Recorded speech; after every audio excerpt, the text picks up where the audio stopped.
जो वास्तविक ध्यानी है, जो ध्यान करता है और उस रस में रमन करता है, वो अपने भीतर होते हुए बाहर की चीज़ों को हमेशा अवॉइड करता है। उसके सामने सब कुछ होता रहता है, लेकिन वो ध्यान नहीं देता। उनको पता है ये तेरा कर्तव्य है ही नहीं, तुझे जो चाहिए वही चाहिए, है कि नहीं? जो करता है सो पाता है। हमारा क्या जाता है? हम ना कुछ लाए थे, ना कुछ लेकर जाना है। बोल सतगुरुदेव भगवान की जय। पूज्य श्री गुरुचरण कमलों में हम सबका कोटि कोटि प्रणाम। गुरु जी हमें ले चलो परली पार, गुरु जी हमें ले चलो परली पार। जहाँ विराजे सतगुरु स्वामी, जहाँ विराजे सतगुरु स्वामी, सतगुरु के दरबार। गुरु जी हमें ले चलो परली पार, गुरु जी हमें ले चलो परली पार। तन मन धन सब तेरे अर्पण, तन मन धन सब तेरे अर्पण। ये जीवन अब तेरे अर्पण, ये जीवन अब तेरे अर्पण। विष विकार सब तेरे अर्पण, मेरे मन भी तेरे अर्पण, मेरा मन भी तेरे अर्पण। नारायण मैं तेरी रागनी, तू मेरा मल्हार। गुरु जी मोहे ले चलो परली पार, गुरु जी मोहे ले चलो परली पार।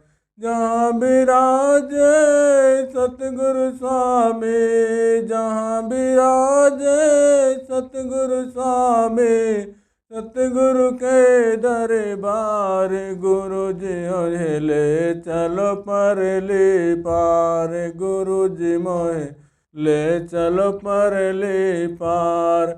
आनंद धन जहाँ बरस रहा है, आनंद धन जहाँ बरस रहा है, पत्ता पत्ता हरस रहा है, पत्ता पत्ता हरस रहा है।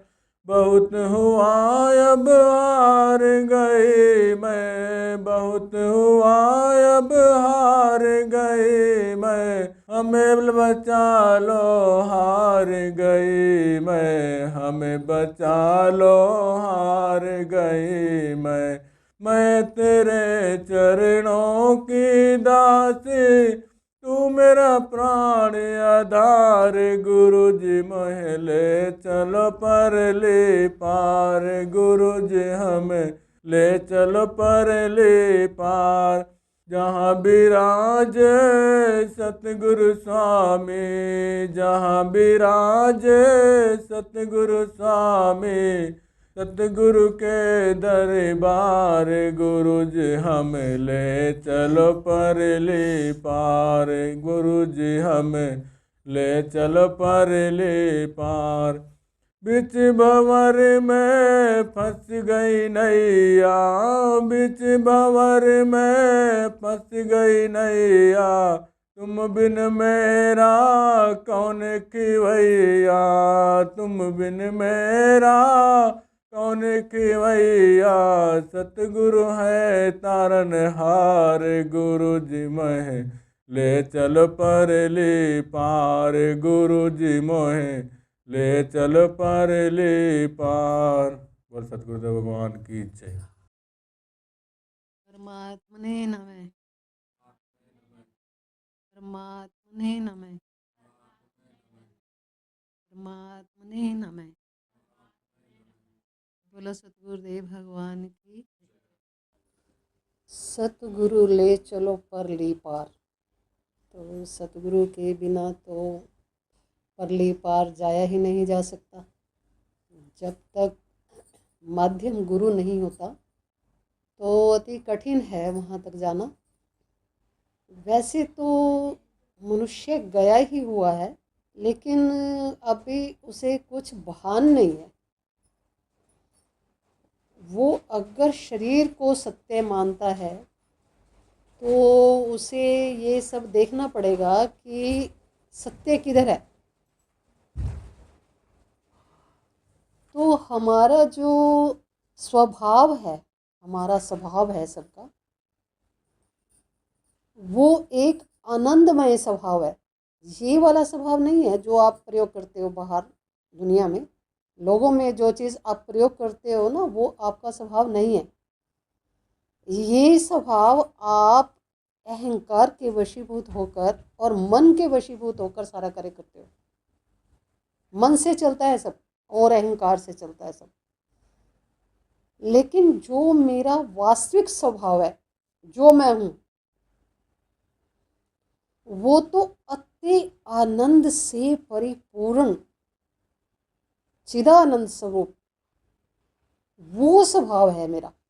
आनंद आनंदमय कहना पड़ता है, लेकिन जब हम उस चीज़ को अनुभव करते हैं या उस चीज़ में हमारा रमण होता है तो वो बात कहे सुने से बाहर है। उसके लिए शब्दों का प्रयोग उचित तो नहीं है, लेकिन फिर कैसे समझाया जाए उसको, तो यही बताया जाएगा ना कि आनंदमय स्वरूप।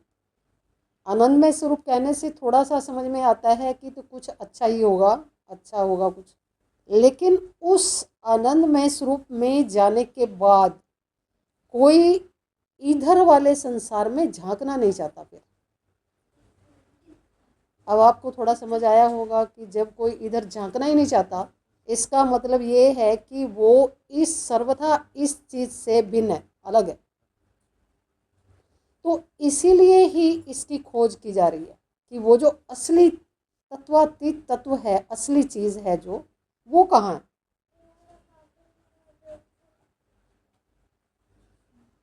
देखो, हर जगह हमारी पृथ्वी पर ही ऐसी ऐसी चीज़ें हैं कि अगर उनकी तरफ अगर आप थोड़ा ध्यान दें तो आपको पता चले कि हमारी पृथ्वी पर हम ऐसी चीज़ें देख सकते हैं जो एकदम मतलब संसार से अलग है, संसारिक कृति से एकदम अलग है वो चीज़ें। अब जो ऋषि मुनि किसी पहाड़ पर बिल्कुल एकांत में, कोई नहीं है वहां पर बैठकर एकांत में जो भजन कर रहा है, तो उस रस को तो वही जानता है ना जो भजन कर रहा है। उसके ऊपर छत भी नहीं है, वो पहाड़ की एक ढलान के नीचे बैठकर, कोई पर्दा नहीं है, कुछ नहीं है, एक ढलान के नीचे छिपकर आराम से बैठकर साधना कर रहा है। अब उसे उस ऐसी जगह पर निर्जन वन में जहाँ कोई नहीं है, वहाँ उसे कुछ तो प्राप्त हो रहा है ना, तो इसीलिए तो बैठा है वो वहाँ पर। नहीं तो जैसा मनुष्य का स्वभाव है कि वो तो आपको पता है कि अगर उसको कुछ नहीं मिलता तो वहाँ दोबारा जाता नहीं है, उसे कुछ थोड़ा मिल रहा है तो जाता है। स्वार्थ से परिपूर्ण है ना मनुष्य। लेकिन जो ऋषि महात्मा ऐसे जंगलों में ऐसी जगह बैठे हैं बिल्कुल एकांत में, कोई नहीं है वहाँ, तो वहाँ वो किस रस का पान कर रहा है जो उसे बाहर की कोई इच्छा नहीं हो रही कि बाहर भी कुछ है। ये हमने अपने पूर्व जन्मों में भी देखा है। हम भी बहुत जंगलों में रहे हैं, तपस्याएं हैं हमारी, हमने पूर्व जन्मों में देखी हैं ये सारी चीज़ें। बिल्कुल निर्जन बयाबान वन जहाँ कोई नहीं है, वहाँ पर क्योंकि वो हमारी चेतना में अंकित है ना, जो हमने पूर्व जन्मों में देखा है, तो हमें जो वहाँ बैठकर तपस्या कर रहा है ना, उसकी कृति वो हमारे तक आती है, क्योंकि हमारी चेतना में वो चीज़ पहले से है। तो हमें समझ में आता है कि वो वहाँ बैठकर क्या कर रहा है। ये आप हकीकत जानो, जिसको इस रस का, ब्रह्म रस का, आत्म रस का, जिसको जरा सा टेस्ट लगा, जरा सा स्वाद लगा, एक बार ध्यान में उसने इस आनंद को थोड़ा सा चखा, फिर वो नहीं सुनता किसी की बात, उसको फिर बाहर की समझ आनी बंद हो जाती है। वो चीज ही ऐसी है, वो फिर हमेशा वहीं जाने की कोशिश करता है बार बार। जैसे कस्तूरी कुंडल बसे और मृग मृग ढूंढे बनमाही, और ऐसे घट घट राम हैं पर दुनिया देखे नहीं। वो रस सभी के अंदर मौजूद है, सब में है, लेकिन हम तो बाहर ढूंढ रहे हैं ना। देखो, परमात्मा ने जब एक मनुष्य तन के बारे में सोचा होगा, या मतलब वहाँ से जिस कृति ने ये बनाया है, इसके अंदर सारी टोटली पूरा ब्रह्मांड इस तन के अंदर उतार दिया गया सूक्ष्म में। इसलिए कहा गया यथा पिंडे तथा ब्रह्मांडे, यथा पिंडे तथा ब्रह्मांडे। अब जो ब्रह्मांड जब सारा का सारा मनुष्य के भीतर है, आपसे बाहर कुछ भी नहीं है, क्योंकि तुम वही हो। परमात्मा का जो सूक्ष्मतम रूप है वही तो हो तुम। अब सब कुछ जब तुम हो, तुम्हारे अंदर सब कुछ है, लेकिन मैं तो बाहर ढूंढ रहा हूँ। और ये ऋषि महात्मा लोग अगर बाहर बैठे हैं तो बाहर बैठकर भी अपने अंदर खोज रहे हैं।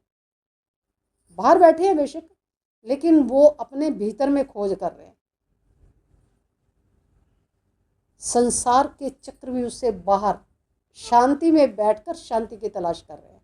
आराम से बैठकर शांति को प्राप्त करने के देख रहे हैं किधर है शांति।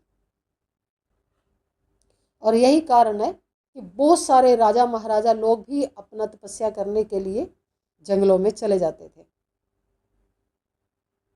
तो कुछ तो उनको मिलता है ना, अगर कोई जंगल में गया हुआ है तो कुछ उसको मिल रहा है। और वही जो वो जंगल में जाकर प्राप्त कर रहा है, वो चीज़ आपको घर में भी मिल सकती है। देखो, अगर आप दिन में कोई काम करते हैं तो रात्रि तो हमारी है ना, रात तो हमारी है, हम कभी भी अपना कार्य कर सकते हैं। अगर दिन में मान लो किसी को टाइम नहीं मिलता, तो रात में आधा घंटा 1 घंटा बड़े आराम से सब चीज़ से निमट कर अपना काम कर सकते हैं, ध्यान कर सकते हैं ना, आधा घंटा 1 घंटा, तो क्या हर्ज है। तो भाई सब चीज़ तो हमारे भीतर है, लेकिन यहाँ एक चीज़ आपको समझनी पड़ेगी। बहुत सारी साधनाएं करने के बाद भी जब तक माँ भगवती कृपा नहीं करती तो आपको कुछ नहीं मिल सकता, तो आपको कुछ नहीं मिल सकता। इसीलिए तो सबके साथ एक देवी है ना, आप देखो, विष्णु जी के साथ है ना लक्ष्मी, शंकर जी के साथ है पार्वती, कृष्ण के साथ है ना राधा, और उनकी तो बहुत रानी है, रुक्मणी, सत्यभामा, बहुत सारी है। तो ये जो सारी शक्तियां हैं साथ में, उनकी कृपा के बगैर आप जो तत्वातीत तत्व है वहां तक नहीं जा सकते। पहले उनकी आपको परमिशन चाहिए होगी। संसार का प्रभाव इतना है ना कि संसार के चक्रव्यूह में फंसा मनुष्य तो अपने बारे में तो सोच ही नहीं पाता। अपने बारे में कहाँ सोच पाता है। वो सोचता है कि ये सारा कार्य कर दो, बस तुम्हारा यही जीवन है, और ये कार्य करने के बाद बस तुम बहुत अच्छे हो जाओगे। लेकिन वो जो कार्य है जो संसार में किया जा रहा है, वो आपको करने में कोई दिक्कत तो है नहीं। सारा दिन आप करोगे क्या? आप सारा दिन तो ध्यान नहीं कर सकते, और करने वाले तो सारा दिन उसी में रहते हैं, वो बाहर निकलते ही नहीं। जो वास्तविक ध्यानी है, जो ध्यान करता है और उस रस में रमन करता है, वो अपने भीतर होते हुए बाहर की चीज़ों को हमेशा अवॉइड करता है। उसके सामने सब कुछ होता रहता है, लेकिन वो ध्यान नहीं देता। उनको पता है ये तेरा कर्तव्य है ही नहीं, तुझे जो चाहिए वही चाहिए। जो करता है सो पाता है, अपने बाप का क्या जाता है कि नहीं? जो करता है सो पाता है, हमारा क्या जाता है? हम ना कुछ लाए थे ना कुछ लेकर जाना है भाई। खाली हाथ आए थे तो भर कर लेकर जाना है अपना। खाली हाथ आए थे तो भरकर ले जाना है। तो मनुष्य क्या है, जब पैदा होता है बच्चा तो मुट्ठी बंद और जाते हुए हाथ खाली होता है। होता ही नहीं होता है। जब किसी की मृत्यु होती है देखना ऐसे हाथ खुले पड़े होते हैं, कुछ नहीं होता उनमें। और कोई बच्चा पैदा होता है ना, उसकी मुट्ठी ऐसे बंद होती है, अपना लेकर आता है वो, समझे। और संत क्या होता है, संत भरकर लाता है और भरकर ले जाता है। उसके हाथ कभी आपको ऐसे नहीं मिलेंगे, ऐसे मिलेगा तो उसको पता है मुझे क्या लेकर जाना है। वो तो जीते जी भर लेता है। मृत्यु के बाद किसने देखा है, जीते जी भर लेता है। और जीते जी उसको अंदर से इतनी सेटिस्फैक्शन हो जाती है कि बस तू ही है। और हर समय परमात्मा का धन्यवाद निकलता है कि अगर तू मुझे याद नहीं दिलाता तो मेरा क्या होता, मेरा तो सारा जीवन ही व्यर्थ हो जाता ना। पिछले इतने जन्म व्यर्थ हो गए, किसी ने क्या देखा है पीछे क्या करा था। लेकिन अभी तो प्राण है ना शरीर में, तो बिल्कुल क्लियर समझ में आ रहा है कि जो करना था सो किया। और प्रभु कृपा के बगैर, गुरु कृपा के बगैर कुछ होता भी नहीं है। और होता भी है तो पहले हम अपने आप को ठीक करें।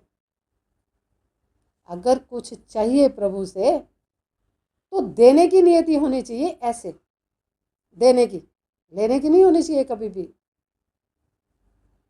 ये तो एक ठेठ विचार है हमारा कि देने की नियति होनी चाहिए हमेशा। कोई जानेगा जानन हारा, साधु गुरु बिन जग अंधियारा हो, साधु गुरु बिन जग अंधियारा।